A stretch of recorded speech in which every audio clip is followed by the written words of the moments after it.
Assalamualaikum warahmatullahi wabarakatuh. Bismillahirrahmanirrahim. Ila hadratin nabiyil mustafa Muhammad sallallahu alaihi wasallam wa ala alihi wa sahbihi ajma'in. Lahumul Fatihah. A'udzu billahi minasyaitonir rajim. Bismillahirrahmanirrahim. Alhamdulillahi rabbil alamin arrahmanir rahim maliki yaumiddin. Iyyaka na'budu wa iyyaka nasta'in. Ihdinas siratal mustaqim. Siratal ladzina an'amta 'alaihim ghairil maghdubi 'alaihim waladdallin. Rabbi ighfirli wa liwalidayya amin.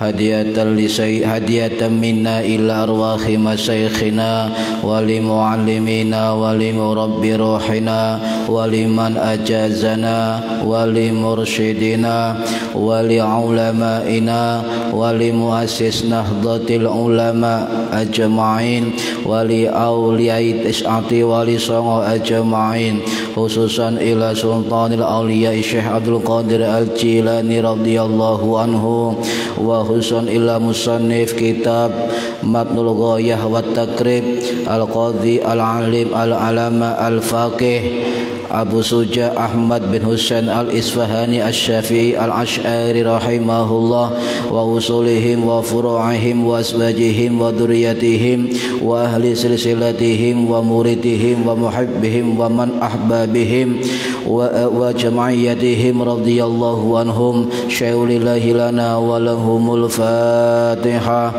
A'udzu billahi minasyaitonir rajim. Bismillahirrahmanirrahim. Alhamdulillahi rabbil alamin arrahmanir rahim maliki yaumiddin. Iyyaka na'budu wa iyyaka nasta'in. Ihdinas siratal mustaqim. Siratal ladzina an'amta 'alaihim ghairil maghdubi 'alaihim waladdallin. Rabbi ighfirli wa liwalidayya amin. Thumma ila abaina wa ummahatina wa jaddatina wa jaddatina wa ila ruhi man fataha hadhil qaryah wa man aqamaha wa li jami'il muslimina wal muslimat wal mu'minina wal mu'minat al ahya'i minhum wal amwat ghafarahumullah. Lahumul Fatihah. A'udzu billahi minasyaitonir rajim. Bismillahirrahmanirrahim. Alhamdulillahi rabbil alamin arrahmanir rahim maliki yaumiddin. Iyyaka na'budu wa iyyaka nasta'in. Ihdinas siratal mustaqim. Siratal ladzina an'amta 'alaihim ghairil maghdubi 'alaihim waladdallin. Rabbi ighfirli wa liwalidayya amin. Bi barakati majelis ilmi, mugi-mugi kita lan keluarga kita sedaya diparingi sehat wal afiat lahir batin, kathah lan barokah rizkine, selamat dunya akhirat, lan boten wonten alangan kanggo menapa-menapa biidnillahi wa ridallah. Al-Fatihah. A'udzu billahi minasyaitonir rajim. Bismillahirrahmanirrahim. Alhamdulillahi rabbil alamin arrahmanir rahim maliki yaumiddin. Iyyaka na'budu wa iyyaka nasta'in. Ihdinas siratal mustaqim. Siratal ladzina an'amta 'alaihim ghairil maghdubi 'alaihim waladdallin. Rabbi ighfirli wa liwalidayya amin. أعوذ بالله من الشيطان الرجيم بسم الله الرحمن الرحيم الحمد لله رب العالمين اللهم صل وسلم على سيدنا محمد وعلى آله وصحبه أجمعين ولا حول ولا قوة إلا بالله العلي العظيم أما بعد ingkang kawula hormati para bapak, para ibu jamaah pengajian rutin kitab takrib, mudah-mudahan khususnya yang hadir dan pada umumnya yang mendengarkan serta yang menonton pengajian ini mudah-mudahan mendapatkan barokah, manfaat, maslahah wa ni'mata wassa'adah wassalamah wassafa'ah fid dini wad dunya wal akhirah amin ya rabbal alamin. Para bapak monggo, para ibu monggo, yang belum niat diniati golek ilmu lillahi ta'ala. Halaman 14 tentang sunnah hayat. Bismillahirrahmanirrahim. Wa hayatu halan utawi sunnah hayate salat iku khamsata asyara ana 15 khoslatan perkara.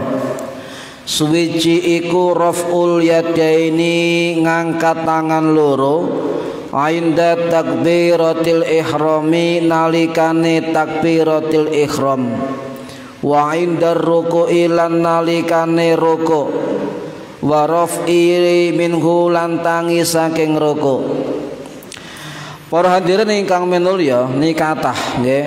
Untuk lebih detailnya nanti seluruh sunnah hayat ini akan saya jelaskan detail tentang apa masing-masing sunnah hayat biar kita paham tentang hukum-hukum di dalam sholat. Karena sholat ini tiap hari kita kerjakan kayak lima waktu. Para hadirin ingkang minulya tentang sunnah hayat niku perlu kita pahami dulu apa yang diarti yang dimaksud dengan sunnah. Sunnah.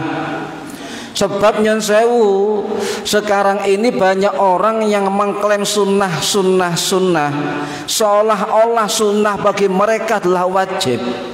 Nggih. Gak sunnah ya. Seolah-olah sunnah itu wajib padahal tidak, Pak. Nggih. Kita luruskan. Sunnah itu apa? Sunnah itu adalah kalau kita ambil dari pengertian kitab banyak, tetapi yang paling sederhana kita ambil pengertian sunnah itu dari kitab Al-Mabadi'ul Fiqhiyah ala madhabil Imam Syafi'iyah karangannya Al-Faqih Al-Syekh Al-Alamah Syekh Umar bin Yahya Abdul Jabbar Al-Maki Asy-Syafi'i yang wafat tahun 1973 Masehi yang lalu. Beliau salah satu murid dari Syekh Nawawi Al-Bantini rahimahullah yang dulu pada waktu penjajahan, Pak, abad 19 ya. Itu kalau salah satu kontribusi Syekh Umar Yahya Abdul Jabbar itu mendatangkan Quran dari Timur Tengah ke Indonesia ribuan Quran waktu penjajahan salah satunya ya. Nah, nggak usah bahas itu. Apa sunnah menurut beliau? As-sunnatu hiyal amrul mustahabbu fi'luhu. Sunnah adalah perkara yang disenangi atau yang sunnah fi'luhu untuk dikerjakan. Faman fa'alahu, barang siapa yang mengerjakan ya sunnah yanalu thawaban, maka mendapat ganjaran pahala. Faman tarokahu, dan barang siapa meninggalkan sunnah la yanalu ikoban, tidak dapat siksa atau dosa. Ini pengertian sunnah. Tidak usah panjenengan merasa gengsi, merasa minder ketika ada orang yang paling merasa sunnah. Karepmu Ya, sunnah itu pengertiannya apa? Sapa sing nglakoni oleh pahala, gak nglakoni gak dosa. Kok seolah-olah lo orang yang gak sunnah kok seolah-olah rendah sekali loh. Coba kita luruskan Pak nggih. Jadi kalau ada orang wah gak nyunah karepmu ngoten mawon nggih.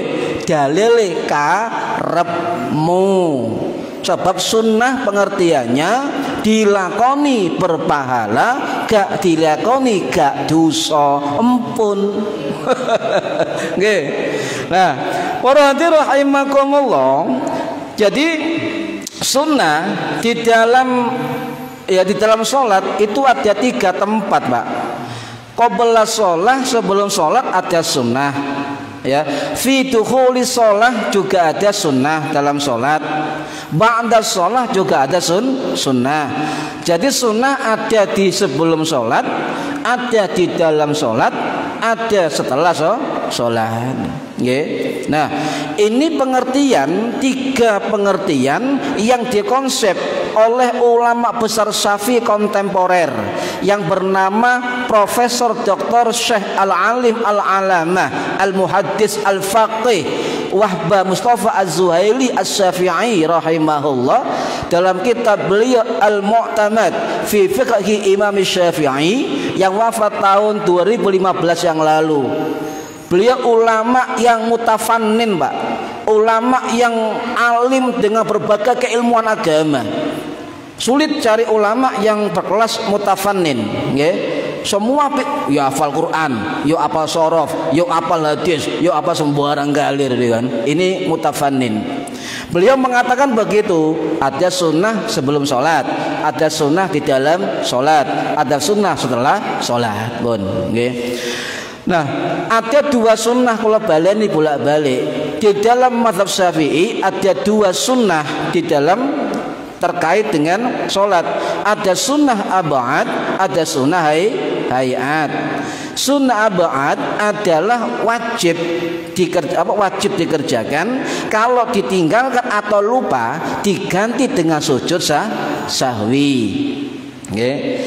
Kemudian sunnah hayat apa? Sunnah hayat, sunnah di dalam sholat. Kalau nggak dikerjakan tidak usah dengan sujud sahwi, sunnah biasa. Loh, apakah di dalam mazhab lain nggak ada seperti ini? Ada, cuma beda istilah. Kalau dalam mazhab Syafi'i ada sunnah ab'ad, ada sunnah hayat. Kalau di dalam mazhab lain, contoh mazhab Hanafi dan mazhab Hambali, itu ada namanya wajib, Pak. Jadi ada rukun sholat atau wajib sholat. Istilah wajib sholat dalam Hanafi, ulama Hambali itu sama dengan ulama Syafi'i, cuma bahasanya sunnah ab'ad. Kemudian sunnah hayat, istilah mazhab Syafi'i itu sama dengan mazhab yang lain. Kalau mazhab Hanafi, mazhab Hambali itu sunnah sholat biasa, cuma dalam Syafi'i istilahnya sunnah hayat. Sami mawon, nggak usah tukaran. Niki perhatian rahimakumullah. Nah, wa yuqabilul ba'du 'indal Hanafiyyati wal Hanabilati al wajibah. Jadi istilah dari sunnah ab'ad dalam mazhab Syafi'i di dalam ulama Hanafi, ulama Hambali itu sama dengan al wajibah, wajib. Loh, wis padha. Niki para hadirin rahimakumullah, nggih. Cuma bedanya walaupun mazhab Hambali, mazhab Hanafi itu mengartikan wajib, nggih, tetapi ada bedanya. Kalau mazhab Hanafi, mazhab Hambali, jika tidak mengerjakan wajibnya sholat, maka diganti dengan sujud sahwi, nggih. Tetapi bedanya kalau mazhab Hambali itu kalau sengaja nggak dikerjakan wajibnya sholat, maka sholatnya batal. Kalau mazhab Syafi'i, kalau sunnah ab'adnya lupa atau ditinggal, ya, maka dianjurkan sujud sahwi. Jikalau dia lupa, wis lali sunah abaate, wis lali sahwine, maka madzhab Syafi'i mengatakan, jumhur ulama Syafi'i tidak batal, tetap sah tapi makruh. Sebagian yang lain mengatakan batal. Cuma jumhur ulama Syafi'i itu makruh. Paham ya? Pelan-pelan mawon. Nah, sunnah hayat dalam kitab takrib itu ada apa? Khamsata asyara khoslah. Ada 15 macam. Satu persatu kalau preteli nih Pak. Kalau preteli, jadi nanti ketemu 15 minggu. Nggak biar detail nggih. Biar detail. Nah, yang pertama nopo? Sunnah hayat yang pertama adalah pundi wau raf'ul yadaini, mengangkat tangan inda takbiratul ikhrami, ketika takbiratul ihram, wa indar ruku'i, dan ketika ruku', nggih, wa raf'u minhu, dan bangkit dari ruku'. Niki dari kitab niki, nggih. Nah, jadi yang pertama adalah sunnah hayat. Sampeyan contoh, ketika takbiratul ihram sampeyan enggak angkat tangan, enggak apa-apa. Karena hukumnya sunnah hayat, tidak berdosa. Nggih, tidak berdosa. Tapi sawangane Pak, lek sampeyan mari ngaji ngerti lek iku sunnah, sampeyan gak angkat tangan, Allahu Akbar langsung, kira-kira viral sampeyan, geger. Pak Dorman ngimami gak angkat tangan. Dalil Syafi'i mengatakan sunnah.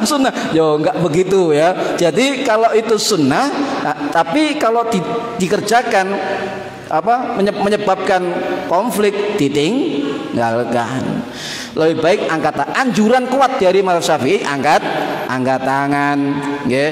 Itu angkat tangan ketika takbir ihram, kalimat Allahu Akbar itu yang rukun, Mbak.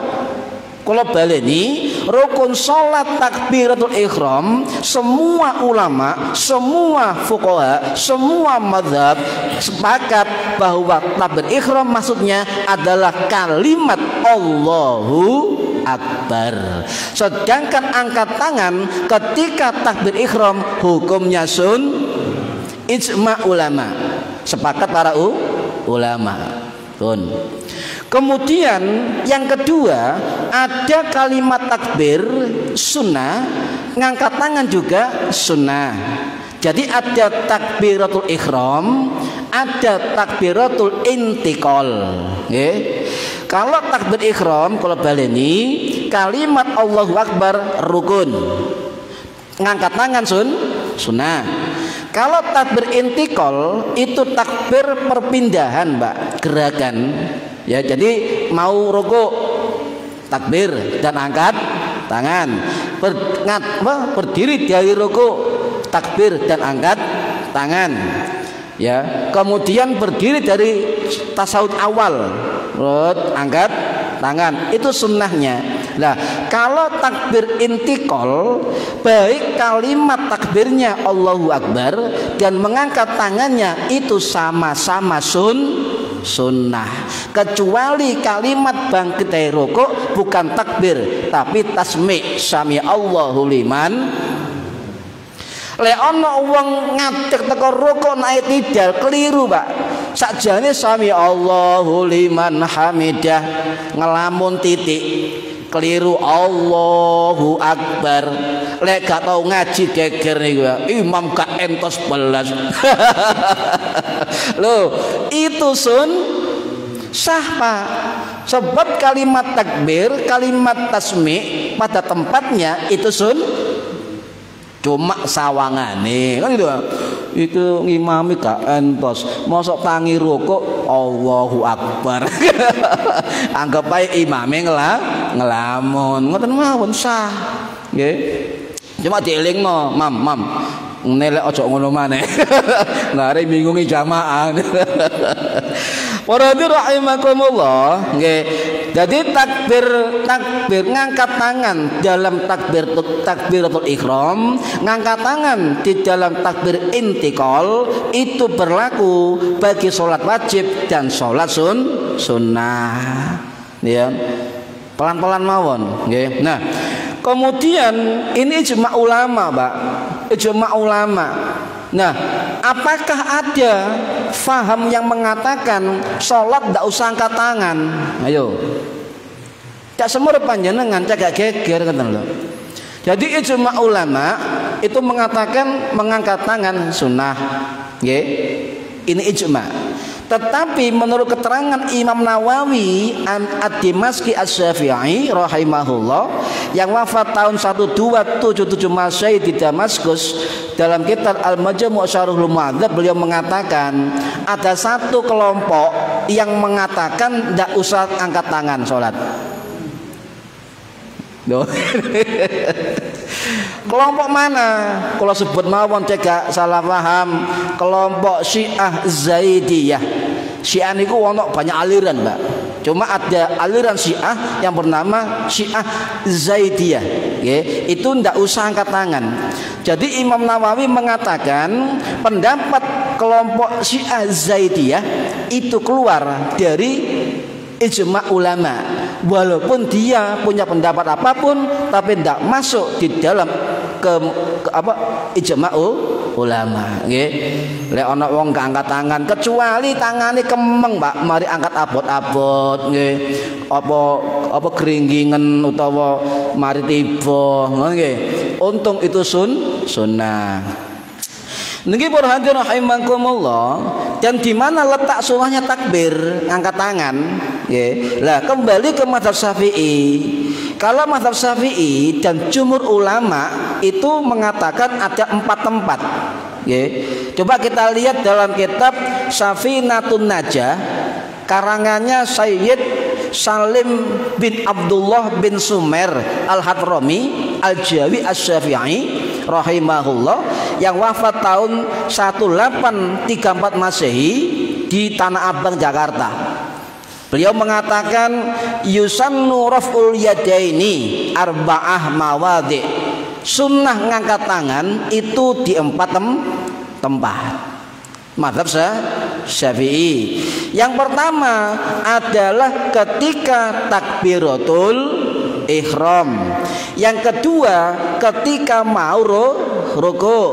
Yang ketiga bangkit dari ruku. Yang keempat bangkit dari duduk tasyahud awal. Ini sunnah takbir dengan mengangkat tangan.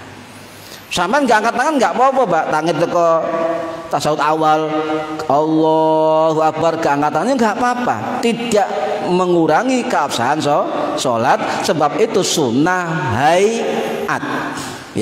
Sunnah hayat. Niki para hadirin rahimakumullah. Nah, untuk hukum mengangkat tangan takbir sepakat. Mengangkat tangan ketika mau ruku jumhur. Ngangkat tangan bangkit ruku jumhur. Ini penjelasan Imam Nawawi, termasuk pendapat dari Imam Syafi'i, pendapat dari Imam Maliki, pendapat dari Imam Hambali, jumhur. Kemudian yang berselisih pendapat adalah sunnahnya ngangkat tangan ketika bangkit dari tasyahud awal. Lah, kesunahan mengangkat tangan ketika mau ruku, bangkit dari ruku itu sangat kuat, Pak, dalilnya dan riwayatnya. Ya, bahkan nyun sewu Imam Nawawi itu mengatakan ada kurang lebih 20 dalil riwayat sahabat. Kemudian Imam Bukhari rahimahullah yang wafat tahun 870 Masehi di Uzbekistan, beliau mengatakan ada riwayat 17 sahih sahabat. Bahkan lebih luas lagi dalam kitab Al-Mawsu'ah Al-Fiqhiyah Al-Kuwaitiyah, pendapat dari Imam Suyuti Asy-Syafi'i yang wafat tahun 1520 Masehi, ya, beliau mengatakan dalil sunnah angkat tangan itu ada kurang lebih 50 riwayat. Oh, yes. Ya, berarti kesunahan sangat kuat, sangat dianjurkan, tapi masuk hayat ya. Ini para hadirin rahimakumullah. Samanya gak mamang, Pak. Bagaimana hukum ngangkat tangan? Nggih. Kalau coba saya menukil dari kitabnya Imam Nawawi dalam kitab Al-Majmu' Syarhul Muhadzab, kitab kuning ini ya. Al-masyhuru min nususi Syafi'i rahimahullah taala fi kutubihi. Pendapat ngangkat tangan tersebut tadi, 4 tadi ya, adalah min nususi Syafi'i. Itu adalah mangsusot. Maksud itu kalau fikih adalah pernyataan tegas. Mangsusot, nusus, ya, nusus, mangsusot pernyataan tegas dari Imam Syafi'i fi kutubi, di dalam kitab beliau. Wa huwal masyhuru fil madhabi, dan itu pendapat masyhur dalam mazhab Syafi'i. Wa bi qala aktsarul sahabati, dan itu kebanyakan dari sahabat atau ulama dari mazhab Syafi'i pun, nggih. Nah, kemudian dikatakan lagi oleh Imam Syafi'i, yustahabbur raf'u idza qama minat tasyahhudil awwali. Yustahabbu, disunahkan apa? Ar-raf'u idza qama, ketika berdiri minat tasyahhudil awwali, dari duduk tasyahud awal. Siapa yang ngomong? Imam Syafi'i, ya, dinukil oleh Imam Nawawi. Nah, Imam Nawawi mengatakan wa hadza huwas shawab, dan ini pendapat yang terkuat dari mazhab Syafi'i. Mimman qala bihi, dan sebagian orang yang mengatakan adalah min ashabina, dari sahabat ulama Syafi'i, termasuk Imam Ibnu Munzir rahimahullah, ya, ulama Syafi'i yang wafat tahun 930 Masehi di Mekah. Termasuk pendapat dari Imam Ali At-Tabari Asy-Syafi'i rahimahullah yang wafat tahun 923 Masehi di Baghdad. Juga termasuk pendapat dari Imam Abu Bakar Al-Baihaqi Asy-Syafi'i rahimahullah yang wafat tahun 1066 Masehi di Iran, ya. Dan lain ya, dan lain. Wasahibul madhab, wasahibut tahdzib, dan juga pengarang kitab tahdzib. Pengarang kitab tahdzib sinten yang dimaksud, lek gak tau ngaji gak ngerti, Pak. Kitab tahdzib tak sapa kan, kalimatnya wasahibut tahdzibi fihi wa fi sahih sunnati wa ghairuhum.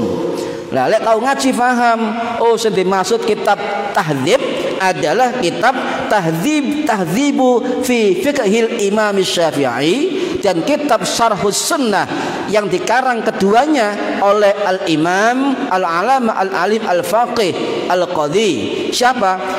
Imam Al-Baghawi rahimahullah yang wafat tahun 1122 Masehi di Iran. Nah, ini kan mengatakan begitu, wa ghairuhum, dan selain mereka. Paham ya? Loh, sangat kuat, Pak. Nah, wa huwa madhabul Bukhari, dan itu pendapat dari Imam Bukhari, ya. Wa ghairuhu minal muhaddisin, dan dari ulama-ulama hadis pun. Terang? Mantap. Jadi mengangkat tangan dari duduk, bangkit dari duduk tasyahud awal, Allahu Akbar, dengan mengangkat tangan itu banyak keterangan dari para ulama-ulama besar pada zaman dahulu dalam kitab-kitab mereka.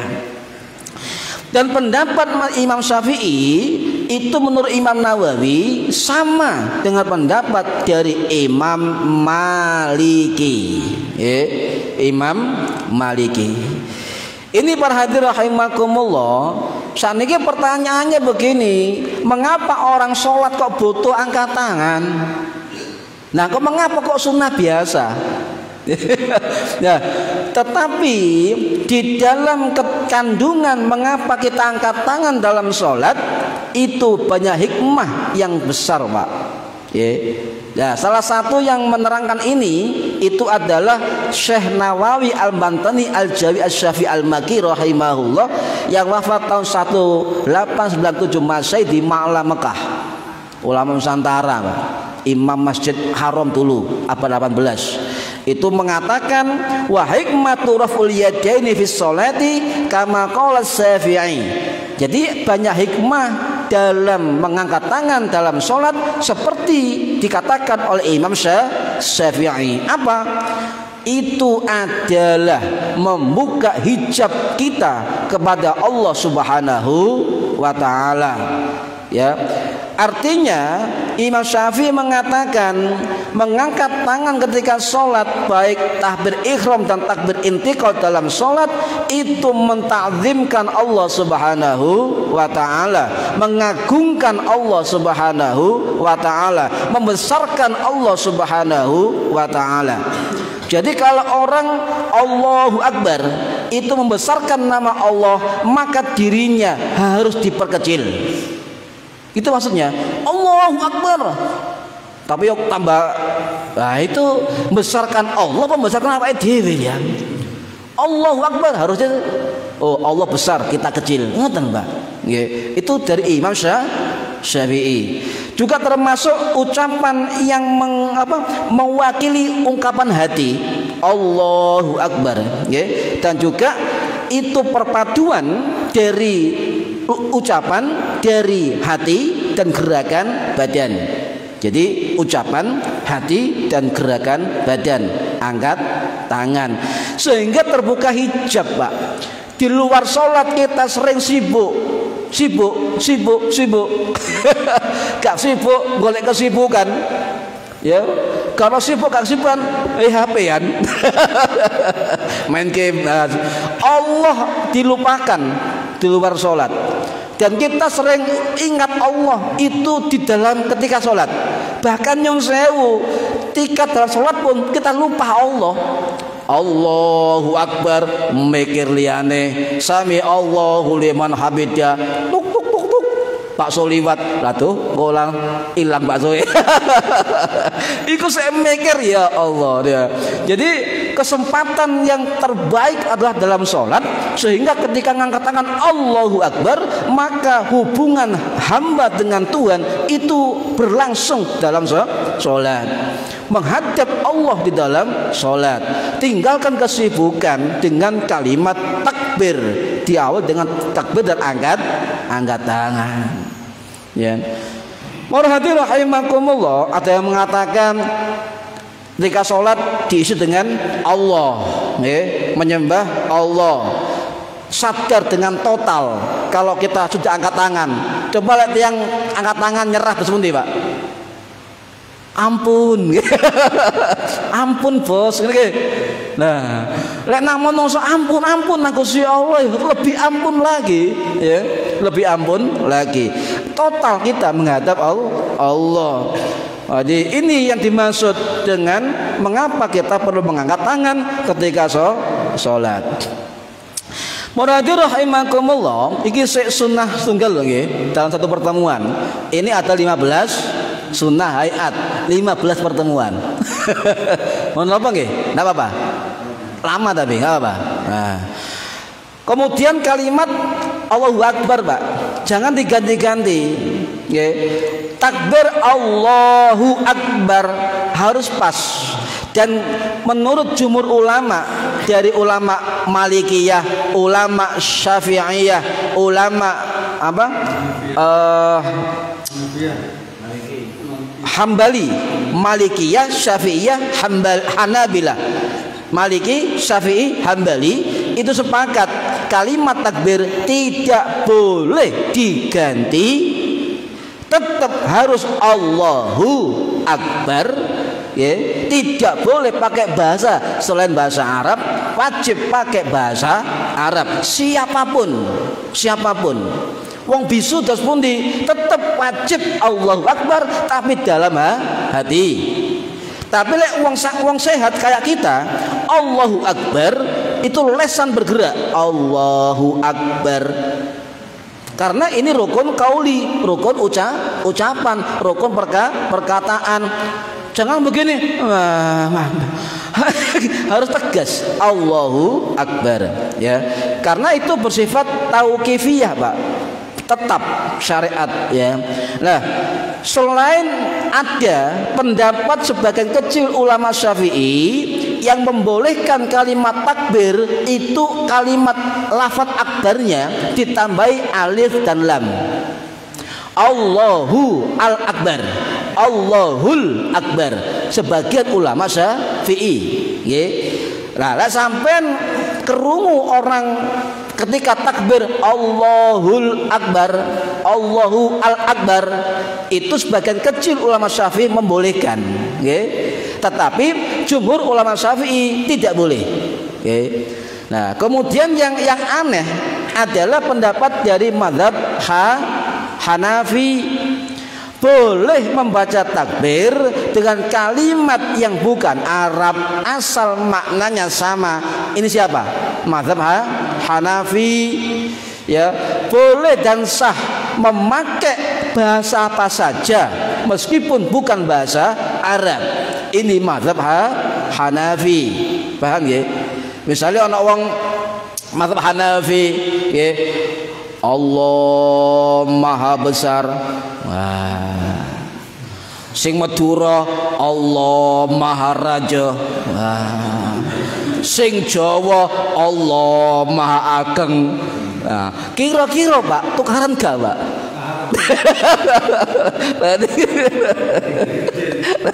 Nah, tuh, itu pendapat mazhab kita, tapi ada alasan kalau kita panjang Pak, ada alasan.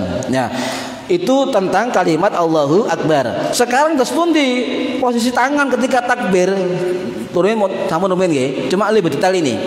Lek ana waktu nih, saya suwe. Posisi tangan bagaimana? Syafi'i belakangan nggih. Posisi tangan itu beda pendapat. Kalau ngangkat tangan sunnah ijma, nggih, sepakat para ulama. Tetapi kalau model posisi dan gerakan angkat tangan ikhtilaf. Napa? Ikhtilaf. Kalau dalam bahasa perbandingan mazhab itu namanya khilaf at-tanawwu, perbedaan variasi. Ngoten, Pak. Nggih. Makanya orang yang saklek, yang pendapatnya merasa paling benar dalam ibadah, itu tidak pernah belajar tentang fikih tanawwu, fikih variasi, tentang cara-cara ibadah. Berbagai ulama, ijtihad para ulama. Nah, mazhab Hanafi terus pun meluruskan apa iki? Jempol, jempol tangan Hanafi jempol tangan lurus dengan daun telinga bawah. Nah, ada sebagian ulama Hanafi yang mengatakan jempol ini nempel ke daun telinga. Allah, yang kedua lebar. Mazhab Hanafi Allahu ini kan, dan ini menghadap ke kiblat. Nah, kemudian untuk perempuan Bu, itu menurut Hanafi itu lebih baik di pundak. Allah, depan pundak. Menurut mazhab Hanafi untuk perempuan. Tetapi di luar mazhab Hanafi itu soreh atau jumhur sama takbirnya, gerakan takbir laki dan perempuan pun Hanafi. Kemudian mazhab Maliki itu posisi tangan diangkat adalah sejajar dengan pundak.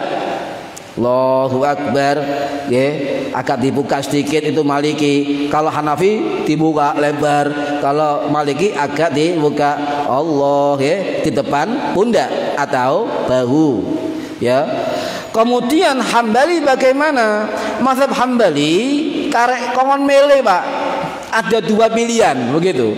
Bisa meleh angkat tangan di depan bahu, bisa juga memilih angkat tangan itu sama dengan telinga. Suruh meleh. Nah, itu mazhab Hambali. Kemudian bagaimana dengan mazhab Syafi'i? Yusannu raf'ul yadaini ilal mankabaini au ilal udhunaini. Syafi'i mengatakan angkat tangan di depan dada, di depan pundak atau bahu, atau sejajar dengan daun telinga. Nah, tetapi faktanya di lapangan, terutama ulama-ulama kontemporer, Pak, ulama mutaakhirin mazhab Syafi'i, itu dalam kitab mereka kebanyakan antara pundak dengan telinga. Ini apakah berbeda pendapat? Tidak. Kita cari kitab yang lain. Apakah tidak bertentangan? Oh, pendapat itu ternyata ada dalam kitab Al-Um karangannya Imam Syafi'i, dan juga pendapat muridnya Imam Al-Muzanni rahimahullah dalam kitab Mukhtasarnya. Kemudian Nyun Sewu abad 11, abad 10, 11, 12 itu terjadi malapetaka pengetahuan, Pak. Jadi banyak hadis palsu, banyak pendapat yang didustakan.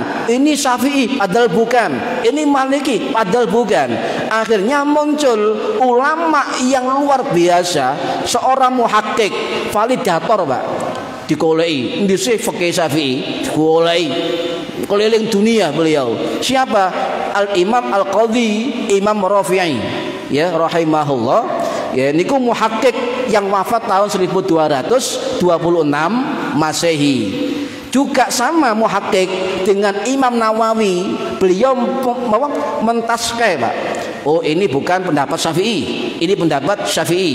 Itu bukan Syafi'i, itu Imam Rafi'i dan Imam Nawawi. Nah, Imam Rafi'i coba untuk mengkaji apa dimaksud dengan di depan pundak dan juga di samping telinga. Dikaji oleh Imam sinten Rafi'i yang wafat tahun 1226 Masehi di Iran. Nah, kalau jelaskan. Nah, Imam Nawawi dalam kitab Al-Majmu' itu menjelaskan keterangan Imam Rafi'i rahimahullah. Apa maksud Imam Syafi'i dan Imam Al-Muzani bahwa tangan itu di depan pundak, kemudian divalidasi, ditahqiq oleh Imam Rafi'i begini. Yang dimaksud pendapat Syafi'i begini, Pak, kata Imam Rafi'i. Dua tangan diangkat, ya, diangkat kira-kira dua ujung jari di telinga.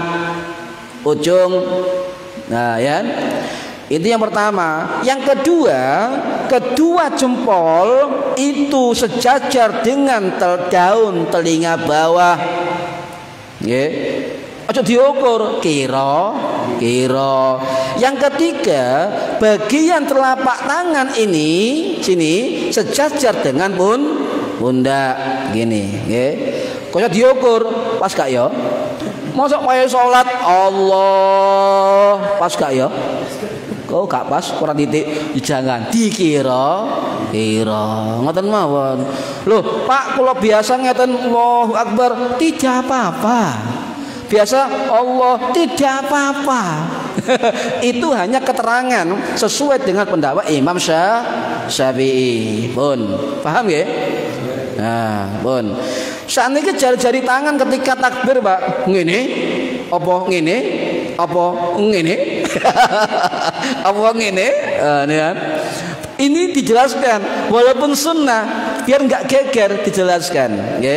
Nah, untuk jari-jari tangan ada keterangan dari ulama Syafi'i yang bernama Al-Imam Al-Alamah As-Sayrazi As-Syafi'i rahimahullah yang wafat tahun 1083 Masehi. Dalam kitab Al-Muhadzab beliau mengatakan jari-jari tangan itu direnggangkan sesuai dengan riwayat Imam Tirmidzi, direnggangkan.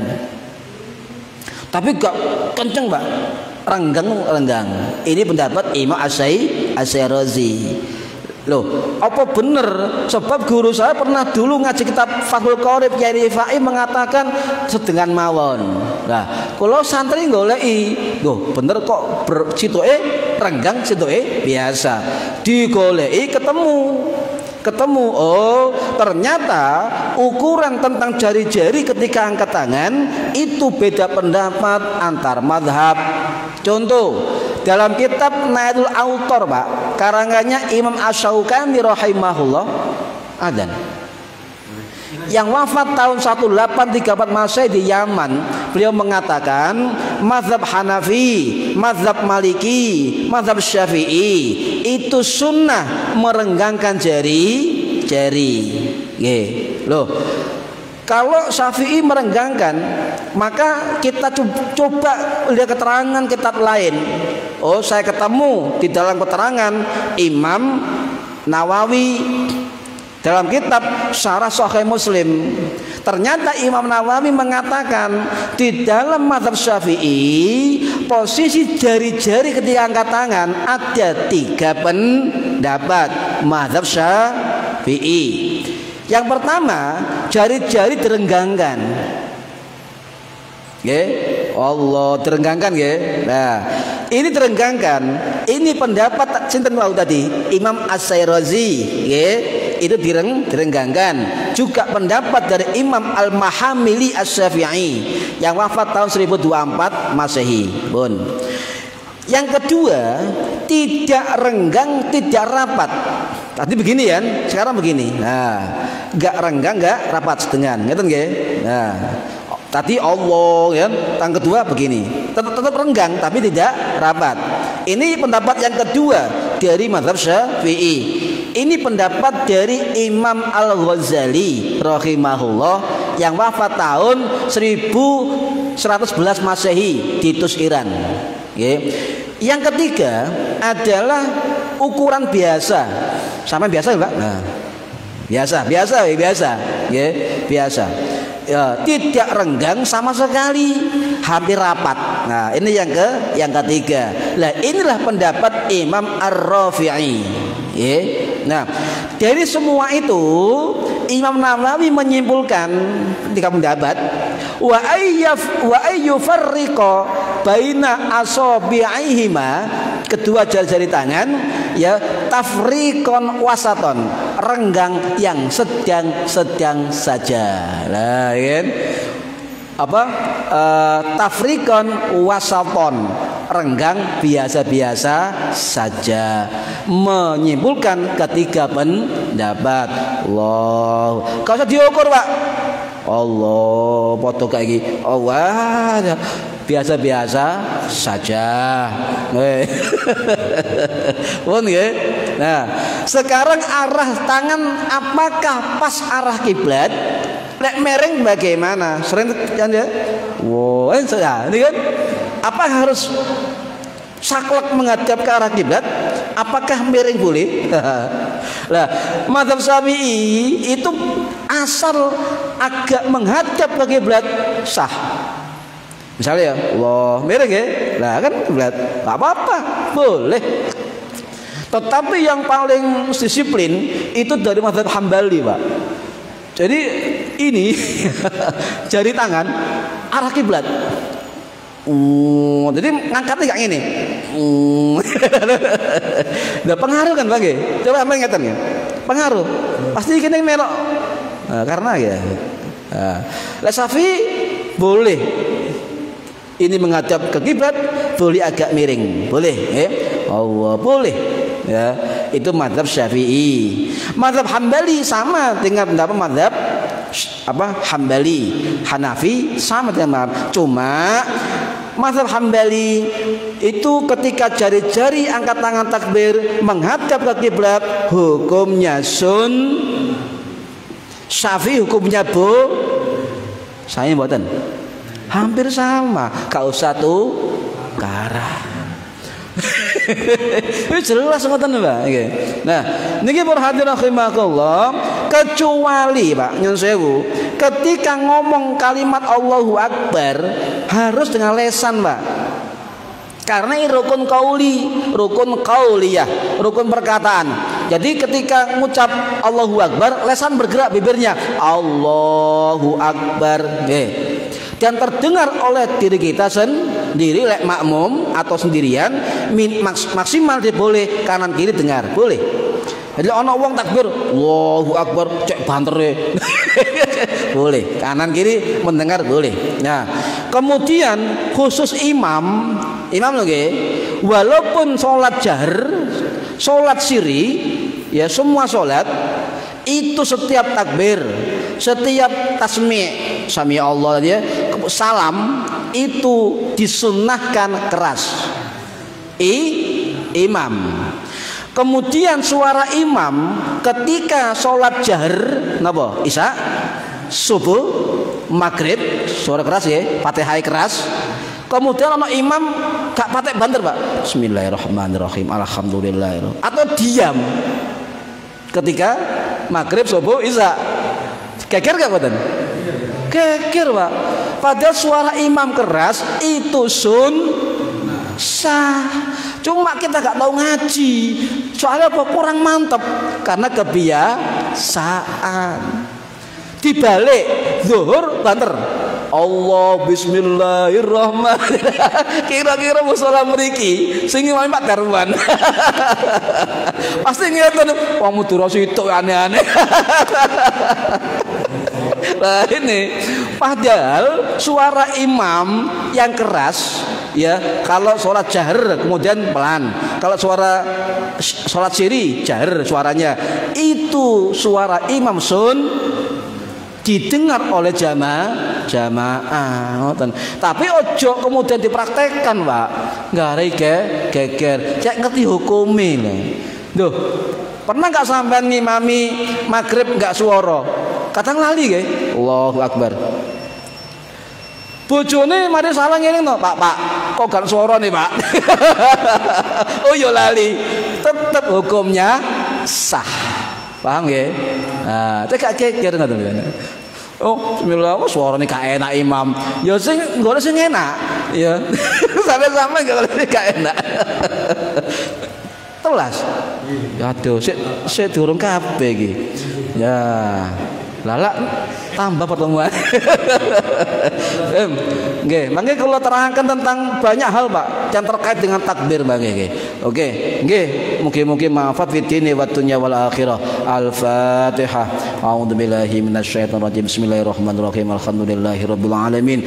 Arrahmanir rahim. Maliki yaumiddin. Iyyaka na'budu wa iyyaka nasta'in. Ihdinas siratal mustaqim. Siratal ladzina an'amta 'alaihim ghairil maghdubi 'alaihim waladdallin. Rabbi firli wa li walidayya amin. A'udzubillahi minasyaitonir rajim. Bismillahirrahmanirrahim. Allahumma shalli wa sallim wa barik ala sayyidina Muhammad. Alhamdulillahirabbil alamin. Allahumma 'allimna 'ilmal Qur'an wa 'allimna 'ilma la ilaha illallah wa 'allimna min ladunka 'ilman nasiru bihi kamil mahyati wal mamat. Wa sallallahu ala sayyidina Muhammad walhamdulillahi rabbil alamin. Wallahu a'lam bishawab. Assalamualaikum warahmatullahi wabarakatuh.